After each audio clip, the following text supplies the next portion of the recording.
let's guide students in discovering the beauty of our multicultural country and world. This project is a fictional character file of Autumn Helena Washington Hawn. Former 5th grade student Zoe Scott DePaz created this project at the Shutesbury Elementary School as part of a larger learning expedition into deaf culture.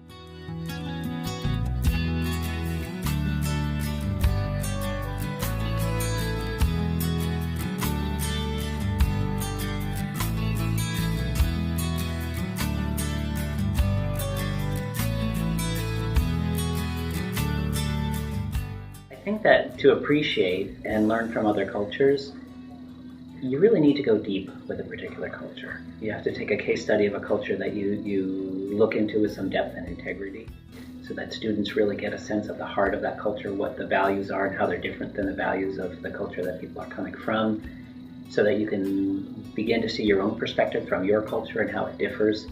And we used deaf culture as our case study.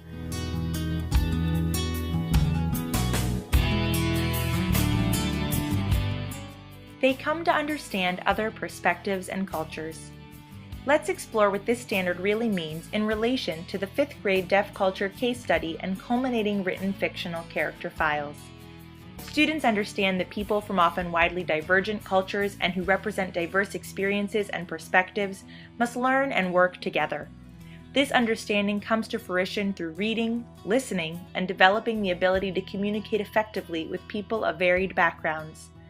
During the Deaf Culture Learning Expedition, students became proficient at American Sign Language, researched the biology of hearing and the physics of sound, visited schools for the deaf, participated in student exchanges, and deeply investigated the issues that deaf people across the hearing and cultural spectrum encounter. These months of study and dedication led to the development of incredibly thoughtful and realistic fictional characters. Students viewed deaf culture critically and constructively, moving beyond a romanticized version so that through these experiences and their created characters, they could vicariously inhabit worlds and have experiences much different than their own.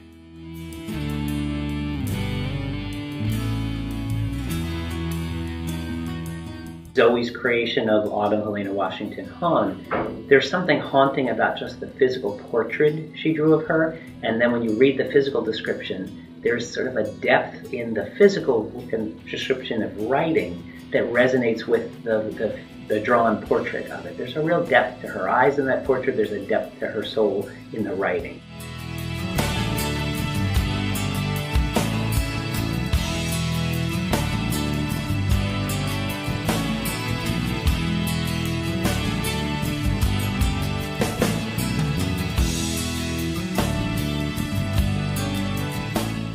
They created her as a realistic character. She should be so real that a hearing or deaf person reading that character would think it's a real character. So we had a real standard for this. It wasn't just a fantasy, it wasn't just using your imagination. It was combining your content knowledge, both your scientific content knowledge of deafness and hearing and your cultural knowledge of deaf culture and the intersection of deaf and hearing culture to create a realistic person that someone reading it would assume was a real person. And we had these critiqued by hearing and deaf people. Most people assumed they were real characters.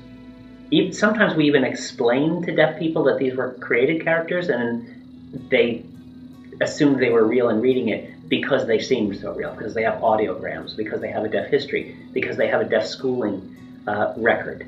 So that these characters were truly seemed realistic to anyone that would encounter them.